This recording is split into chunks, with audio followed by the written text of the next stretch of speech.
let me just discuss in advance yung dito sa rule about sa itong hindi naman lahat o OFW, but I think most of them ngayon are housed or billeted sa mga hotels. Yan ang quarantine nila. And much as we would like really to control, even going after itong mga suwail, hindi natin kayang pantayan talaga. What I would propose to do is this. I think that the answer of the hotel is correct. They cannot be doing the police work for the government, itong mga hotels. We can maybe designate them, the hotel, but as to the enforcement, they cannot really enforce itong quarantine. And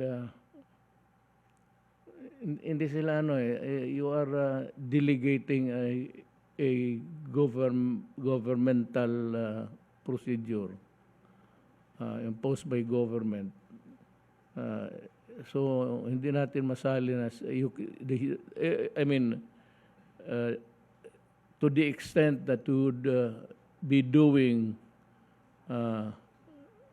or abandoning really our supervisory power to the private person or entity. We cannot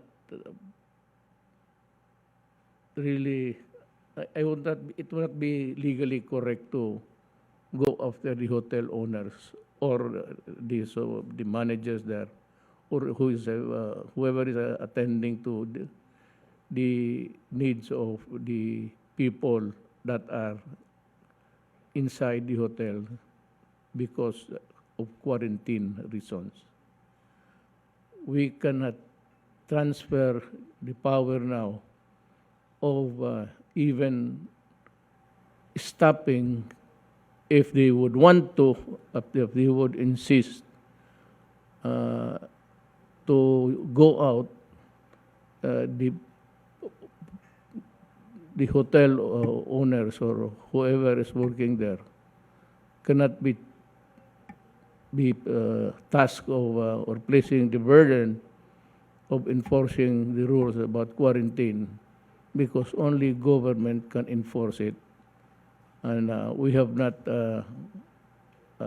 even to the extent of delegating them the powers to stop them physically. So that would be a messy thing to do. And we would run, I said, afoul in so many gamut of issues there. They cannot physically, they cannot stop. They have no authority nor the power. Ang makapahinto lang sa kanila, yung government personnel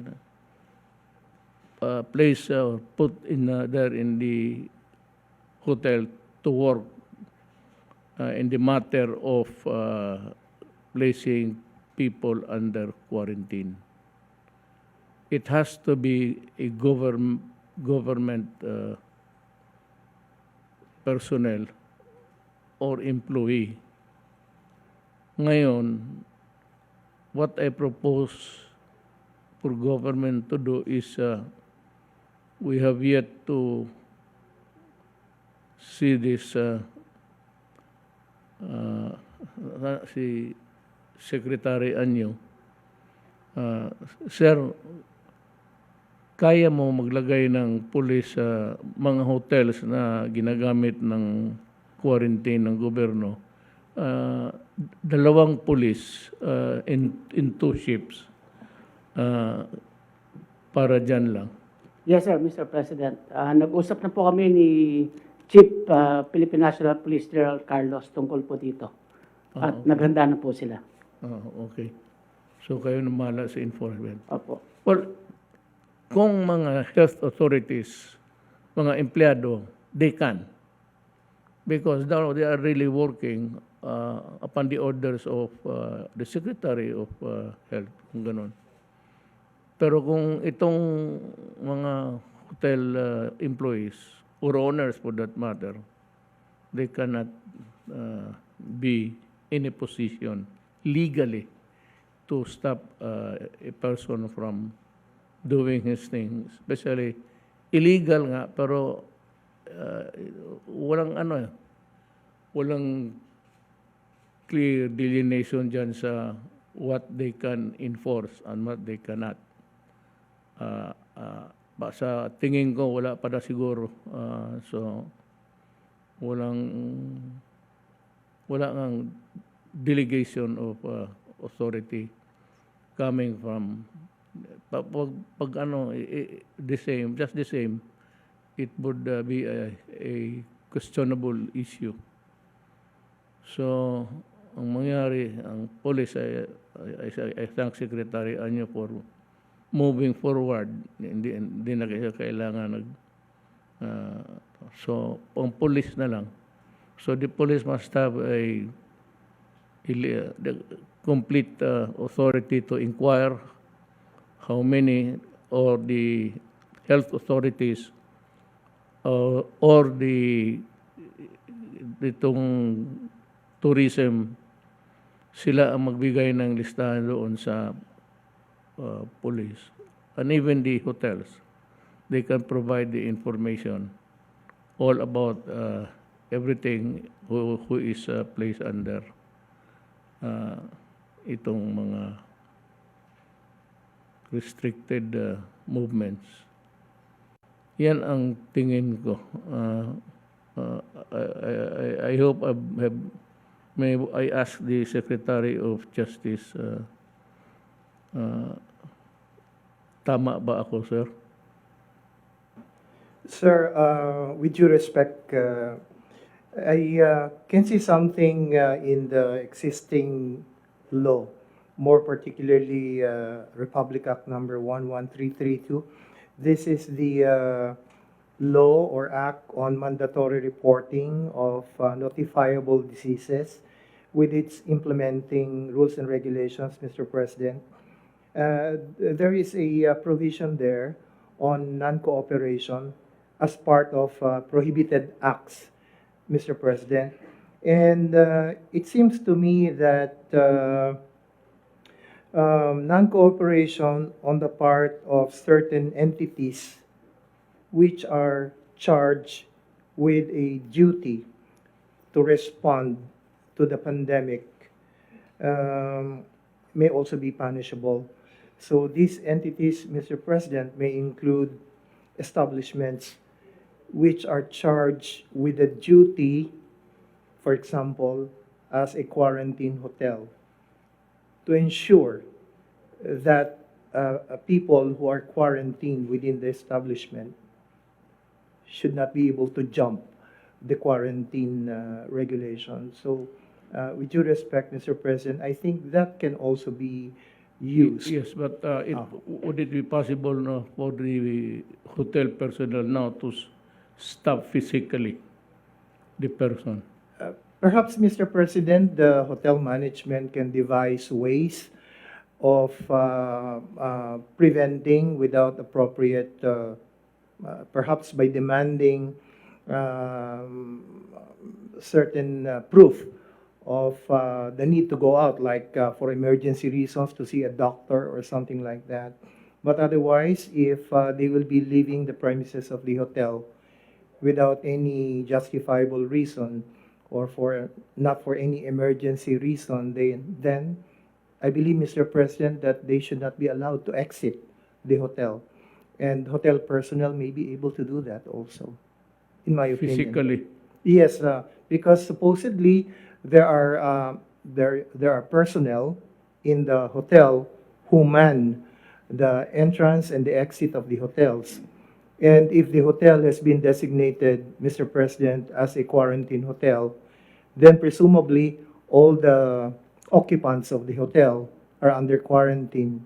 So if they cannot present any justifiable reason to go out, like to see a doctor or for medical reasons to go to a hospital, then perhaps the personnel of the hotel may also be able to stop them from leaving. That's my humble opinion, Mr. President.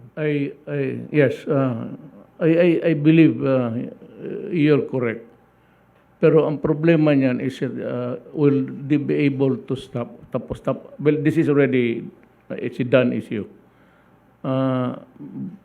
Pare lang sa iba, ngayon lang nakikinig, yung hindi nila, they allow or debar some people under quarantine to go out of the hotel, and if they insist, there would be, I said, some sort of a physical thing, kasi pipilitin mo talaga yung tao at makipaglabanan na, that becomes a problem already. Yes, tama po kayo doon, Mr. President.